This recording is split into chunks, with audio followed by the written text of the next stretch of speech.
Madam ఇప్పుడు social మీడియాలో చాలా వరకు ఏఐ వీడియోస్ వస్తున్నాయి. ఈ హెల్త్ టిప్స్ పాటించండి, క్యాన్సర్‌కి ఈ ఫుడ్ తీసుకోండి, ఈ ట్రీట్మెంట్ తీసుకోండి అని వీడియోస్ వస్తున్నాయి కదా! వీటిని ఎంతవరకు నమ్మొచ్చు అంటారు మనం? ఫస్ట్ ఆఫ్ ఆల్ అసలు చెప్పాలంటే మా డాక్టర్స్కి ఉన్న పెద్ద ప్రాబ్లం గూగుల్ డాక్టర్స్ అనమాట. అంటే గూగుల్‌లో సెర్చ్ చేసేసి మేడం అది అలా అంట, ఇది ఇలా అంట అనేది.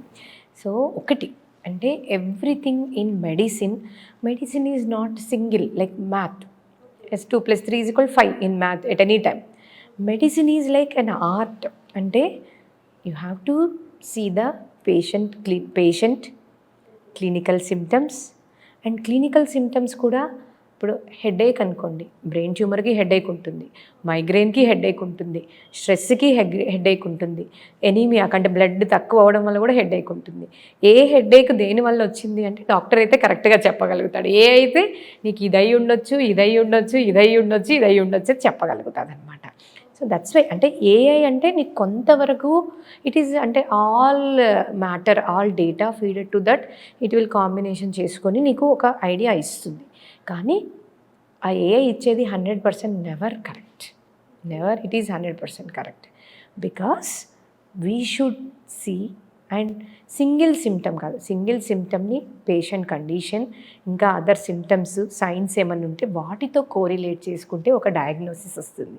ఇప్పుడు కడుపు నొప్పి అనుకోండి, అబ్డామిన్లో క్యాన్సర్ గడ్డ ఉన్న కడుపు నొప్పి రావచ్చు, లేదా పొద్దున్నే ఫుల్ హెవీగా తిన్నాం అది అరగకున్నా గడ్డ రావచ్చు, లేదా 2-3 డేస్ నుంచి మోషన్ పాస్ చేయకుండా నొప్పి రావచ్చు. So depending upon taking all history and examination findings, then doctor will come to one conclusion. But A is not like that. He or she is not examining the patient, and it's a virtual, not real. Okay. So to some extent you can plan, but by taking the AI help you should not plan for the treatments, or completely you should avoid if that says okay నొప్పి నాకు కొంచెం నొప్పి లేని గడ్డు ఉంది బ్రెస్ట్లో అంటే ఫైబ్రాయిడినోమా కావచ్చు, వదిలేయి అంటే అది వదిలేయమన్నంత మాత్రాన వదిలేదు. అన్ని ఫైబ్రాయిడినోమాసే కావు నొప్పి లేని గడ్డలు, క్యాన్సర్స్ కూడా అవుతాయి. ఓకే మ్యామ్, ఇప్పుడు చాలా మందిలో మీరు రేడియాలజీ ట్రీట్మెంట్ ఇస్తారు, కీమోథెరపీ ట్రీట్మెంట్ ఇస్తారు, మీరు కొన్ని ఫుడ్ అంటూ వాళ్ళకి ఏమైనా చెప్తారా మ్యామ్? యూజువల్గా cancerous cells are highly glucose dependent అనమాట. అందుకోసమే మేము ఏం చెప్తామంటే ప్రోటీన్ డైట్ ఎక్కువగా ప్రిఫర్ చేస్తాము, అండ్ ప్రాసెస్డ్ స్టోర్డ్ ఫుడ్ అట్లాంటివి ఎక్కువ వద్దు. హెల్దీగా అంటే ఫైబర్ రిచ్, వాటర్ ఎక్కువ తీసుకోవాలి, fruits and vegetables, and protein content ఎక్కువ ఉండేవి తీసుకోమంటాము. షుగర్స్, నార్మల్ జనరల్ డయాబెటిక్ అట్లాంటివి తీసుకోమంటాము. ఓకే, తినకూడని ఫుడ్ మెయిన్ ఈ ఫుడ్ వల్ల వస్తుంది క్యాన్సర్ అని కొంతమంది చెప్తూ ఉంటారు కదా, అలాంటి ఫుడ్ స్పెసిఫిక్గా ఈ ఫుడ్ వల్ల అంటే ఒకటి కోలాన్ క్యాన్సర్, పెద్ద పేగు క్యాన్సర్స్ ఉంటాయి కదా, హై రెడ్ మీట్ అంటే రోజు ఇంకా రెడ్ మీట్ ఫుడ్డే తీసుకునే వాళ్ళలో ఎక్కువ వచ్చే అవకాశం ఉంటుంది. సో అట్లాంటప్పుడు మేమేం చెప్తాము, తీసుకోవద్దని కాదు, దాంతోపాటు ఫైబర్ రిచ్ ఫుడ్ కూడా తీసుకోవాలి మీకు కాన్స్టిపేషన్ కాకుండా అనేది అలా. అంతేగాని సపరేట్గా ఈ ఫుడ్ తీసుకుంటేనే క్యాన్సర్ అనేది ఏం లేదు. అంటే ఇప్పుడు ఏదైనా ఇంకొకటి అంటే కొంచెం బాగా deep fried foods, okay, continuous smoke, barbecues, ఈ స్మోక్డ్ ఫుడ్లో వల్ల కూడా మనకి క్యాన్సర్ వచ్చే అవకాశం. సో అట్లాంటి ఎప్పుడో ఒకసారి తీసుకుంటే ఏం కాదు, కంటిన్యూస్గా ఏదైనా అతి సర్వత్ర వర్జేత్ అంటారు కదా, అట్లా కంటిన్యూస్గా తీసుకుంటే వచ్చే ఛాన్స్ ఉంటుంది. మ్యామ్ ఇప్పుడు సోషల్ మీడియాలో ఈ నాన్ స్టిక్ ప్యాన్స్ ప్లాస్టిక్ వల్ల ఇలా వస్తుంది అని కొన్ని వీడియోస్ వస్తుంటాయి, ఈజ్ ఇట్ రియల్ మ్యామ్? అదే అంటే ఎప్పుడైతే ఇప్పుడు క్యాన్సర్ ఇన్సిడెంట్స్ పెరిగినప్పుడు ఇవన్నీ ఒక కాజ్ కావచ్చు అనేది కొన్ని ఉన్నాయి, కానీ ప్రూవ్డ్ 100% వీటి వల్లనే వచ్చిందనైతే ఎక్కడ ఎవిడెన్స్ కానీ ట్రయల్స్ కానీ లేవు. కానీ there is a probability of increasing getting this cancer with this sort of. Ma'am ఇప్పుడు ఫస్ట్ స్టేజ్లో, సెకండ్ స్టేజ్లో క్యాన్సర్కి ట్రీట్మెంట్ తీసుకున్నారు, వాళ్ళు క్యూర్ అయ్యారు, మళ్ళీ వాళ్ళకి రాదు అని గ్యారంటీ ఏమైనా ఉందా? అది కంటిన్యూ ఉంటుందా బాడీలో?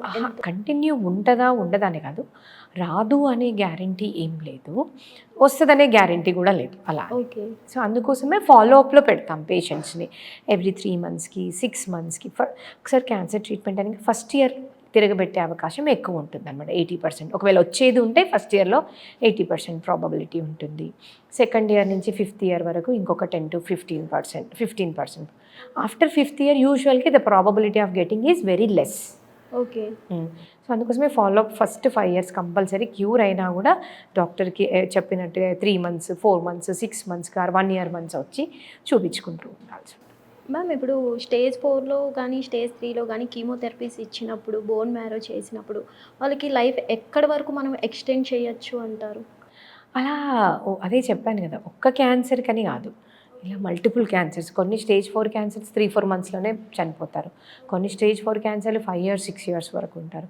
కొన్ని స్టేజ్ 4 క్యాన్సర్స్ 2 to 3 years ఉంటారు. సో ఏ అవయవం నుంచి అది స్టేజ్ 4 అయిందనే దాన్ని బట్టి చెప్పాలంటారు. ఓకే మ్యామ్, ఇప్పుడు క్యాన్సర్ అంటూ ఉంటాం, మాట్లాడుకుంటూ ఉంటామే కానీ వాళ్ళకి లోపల బాధ ఎలా ఉంటుంది ఏంటి అనేది మనకి తెలియదు. అసలు ఏమైతూ ఉంటుంది వాళ్ళకి బాడీలో అంటే ఇప్పుడు ఒక ఎగ్జాంపుల్, బిలియరీ క్యాన్సర్స్ అని ఉంటాయి అనుకోండి. ఆ బిలియరీ డక్ట్ బ్లాక్ అయిందనుకోండి, జాండూస్ వచ్చే అవకాశం ఉంటుంది వాళ్ళకి.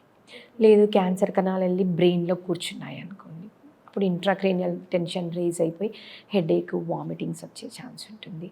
లేదా బోన్స్కి స్ప్రెడ్ అయిపోయి అనుకోండి, సివియర్ పెయిన్స్ ఉంటాయి. ఓకే. సో అలా ఎక్కడ ఉంది ఆ ట్యూమర్ అనే దాన్ని బట్టి వస్తుంది. ఇప్పుడు యూరినరీ బ్లాడర్లో ఉందనుకోండి, యూరిన్ పాస్ చేయాలన్నా వాళ్ళకి ఆ బ్లడ్ పోతూ ఉంటుంది. అలా మ్యామ్ ఇప్పుడు నార్మల్గా పేషెంట్స్కి మనం ట్రీట్మెంట్ ఇవ్వడం ఓకే, కానీ ప్రెగ్నెంట్ లేడీస్లో క్యాన్సర్ ఉంటే వాళ్ళకి ఎలా మీరు ట్రీట్ చేస్తారు? ప్రెగ్నెంట్ లేడీలో క్యాన్సర్ ఉంది అంటే depending upon what cancer again. ఓకేనా, చాలా స్లో ఇండోలెంట్ క్యాన్సర్ అంటే చాలా స్లో గ్రోయింగ్ క్యాన్సర్ అనుకోండి, will ask them to continue pregnancy. But లేదు అగ్రెసివ్ క్యాన్సర్స్ ఉన్నాయి, లేదా ఇమీడియట్గా ట్రీట్మెంట్ చేయకపోతే వాళ్ళకి పెరిగే అవకాశం ఉంది అనుకోండి.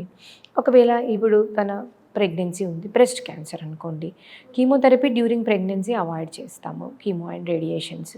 కానీ సర్జరీ చేసేయచ్చు, అంతే కదమ్మా. ఇక్కడ బేబీ ఉంటుంది, ఇక్కడ సర్జరీ చేసేసుకో. ఏ స్టేజ్లో ఉన్నా చేయొచ్చు అంటారు?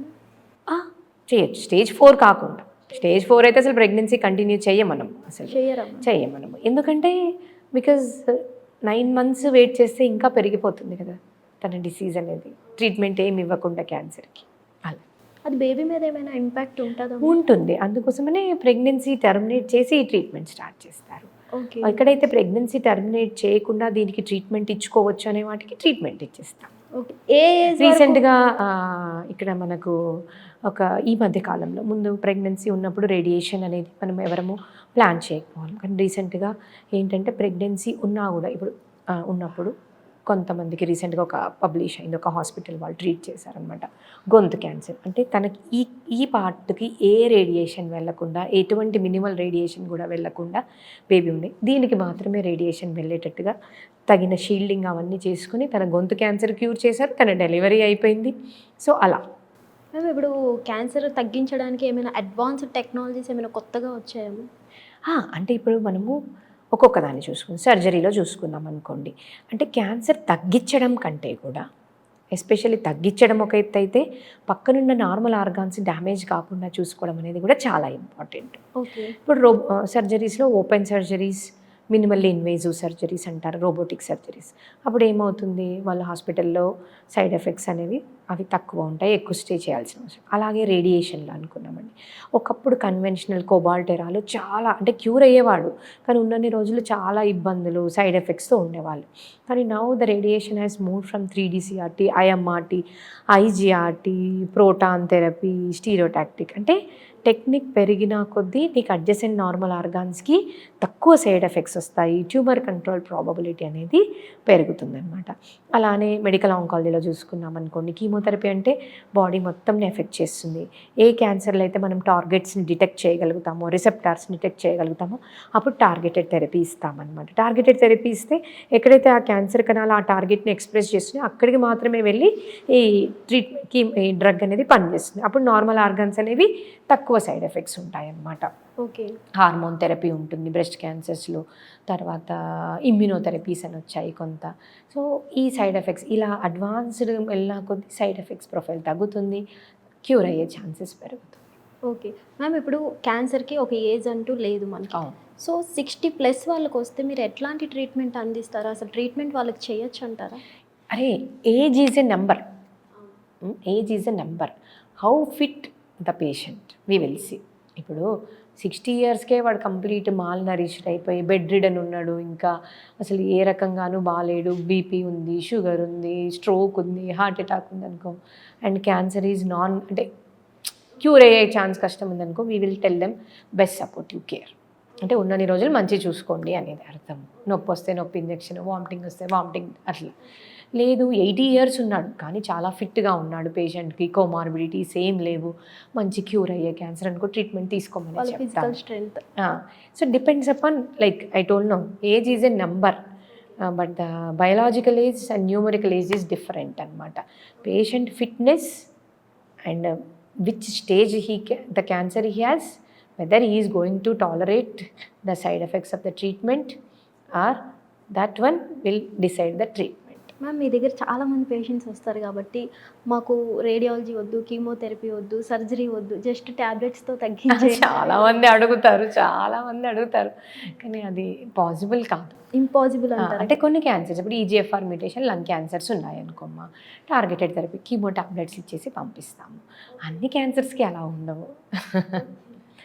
There comes the doctor's role, అంటే ఎక్స్ప్లెయిన్ చేయాలి వాళ్ళకి కూర్చోబెట్టి. అండ్ ఇది కాకుండా ఇంకా నేను చెప్పాలనుకున్నది, చాలామంది ప్రజల్లో ఈ మధ్య కాలంలో ఆల్టర్నేటివ్ ట్రీట్మెంట్ పైన, ఆ చెట్ల మందు వాడితే, లేదా ఇక్కడ ఈ గోళీలు వాడితే, నాటు మందు వాడితే అలా, లేదా ఇక్కడ ఏదో ఒక సెంటర్ ఉంది అక్కడ మందు ఇస్తున్నారు అని వాడితే తగ్గిపోతాయి అనుకోండి. There is no evidence. ఇప్పటి వరకు మేము ప్రతిరోజు ఒక్క కేసు అన్నా మినిమం చూస్తాను, ఆల్టర్నేటివ్ ట్రీట్మెంట్ చిన్న స్టేజ్లో ఉండేసి ఆల్టర్నేటివ్ ట్రీట్మెంట్ వాడేసి దాన్ని పెద్దగా చేసుకొని రావడం.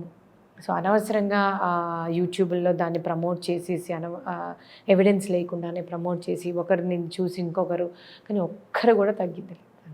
ఓకే, లేడీస్ కూడా ఏమైనా బ్రష్లో గెడ్డ వచ్చినప్పుడు చిన్న చిన్న డాక్టర్స్ దగ్గరికి వెళ్తే ఆ గెడ్డలు తీసేస్తూ ఉంటారు, ఇది కరెక్టేనా అంటారు? ఆ గడ్డ ఏంటి అని తెలుసుకోకుండా తీసేయడం అనేది తప్పు.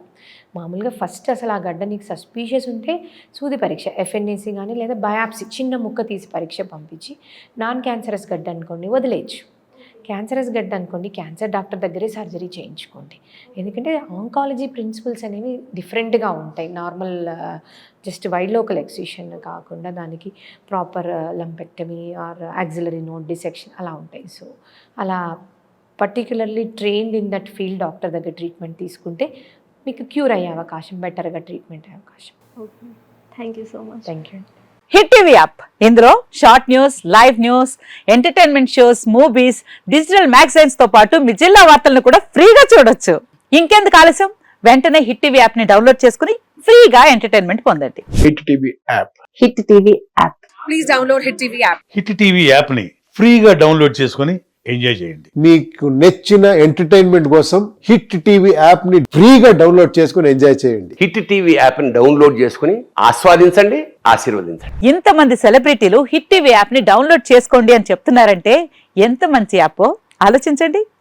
అమెరికా అమెరికా అమెరికా అమెరికాలో చదవాలనుకునే వాళ్ళకి విశ్వసనీయమైన పేరు మన శౌర్య కన్సల్టెన్సీ. UK లో 1 year masters, UK లో 1 year masters, 2 years work permit up to 5 years visa. Contact Saurya Consultancy. Contact 89851 89851.